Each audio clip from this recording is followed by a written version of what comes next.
vit bien matériellement, notre espérance de vie est élevée. Pourquoi la France est un pays dépressif? On voit dans toutes les études pourquoi les Français ont autant de difficultés à être heureux.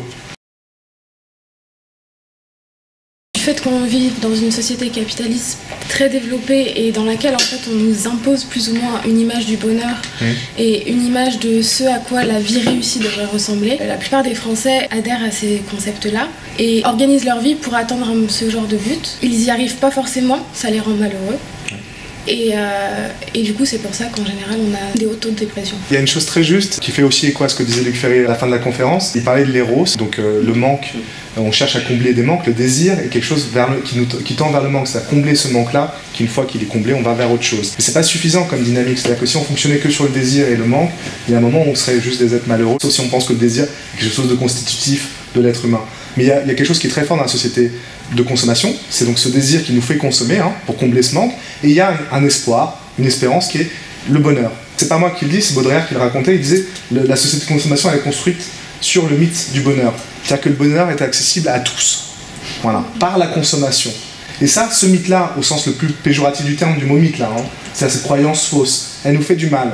Parce que, en fait, la réalité du capitalisme et de la société de consommation, c'est fonctionner sur le désir et donc satisfaire nos besoins par l'acte de consommation. Ça ne procure pas du bonheur.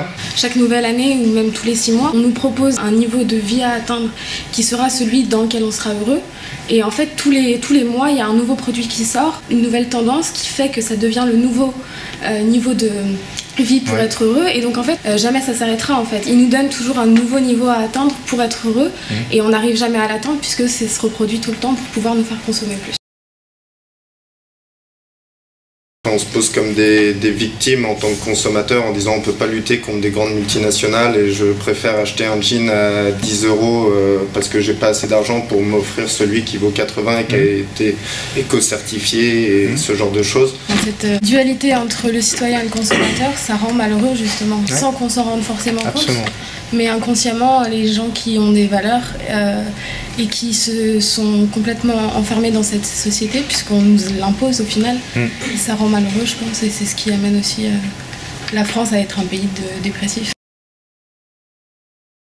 Aujourd'hui, on voit l'émergence de ce qu'on appelle l'économie collaborative, c'est-à-dire c'est plus les propriétaires des moyens de production qui fournissent des biens pour les consommateurs, mais les consommateurs eux-mêmes qui fournissent des biens pour les autres consommateurs. Et on peut très bien se développer, accéder au bonheur sans forcément augmenter nos acquis matériels.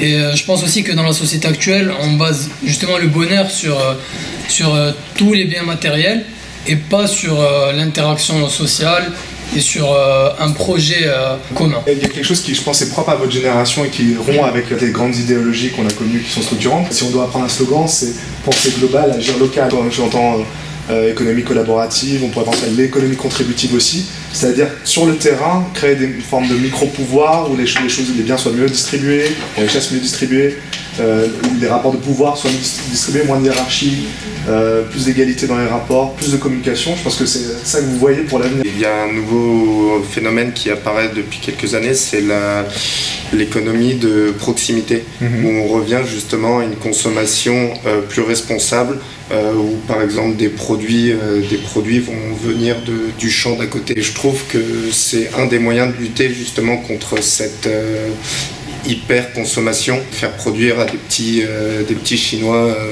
un iPhone à 10 € et qu'on achète 600 juste pour l'image, c'est d'avoir la valeur des choses et des objets. Lorsqu'on sait que ce produit va être produit en France par des producteurs français, des matières françaises, au final ça va nous rassurer dans la valeur de l'objet. J'aurais l'impression de faire un acte citoyen, d'avoir une consommation plus responsable que acheter à une grande multinationale qui ne respecte absolument pas les droits de l'homme ou des choses comme ça. On est déconnecté des valeurs sociales du fait surtout du travail en fait, parce que le travail est tellement globalisé, on est déconnecté en fait de ce qu'on produit. Même quand on produit quelque chose au travail, c'est pour quelqu'un, c'est pour quelque chose de plus large, et donc on se rend pas compte de l'effort et des résultats forcément que ça va donner.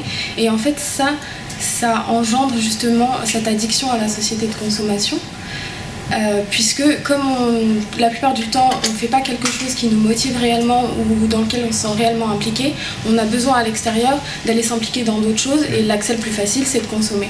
Et donc pour être heureux, il faudrait arriver à se détacher de toutes ces valeurs qu'on nous a mis, de compétition et justement que la valeur sociale n'est plus si importante aujourd'hui. Si on arrive à retrouver un système beaucoup plus collaboratif justement, je pense qu'on arriverait à se rendre compte que c'est très facile finalement d'être heureux quand on arrive à se satisfaire de choses simples.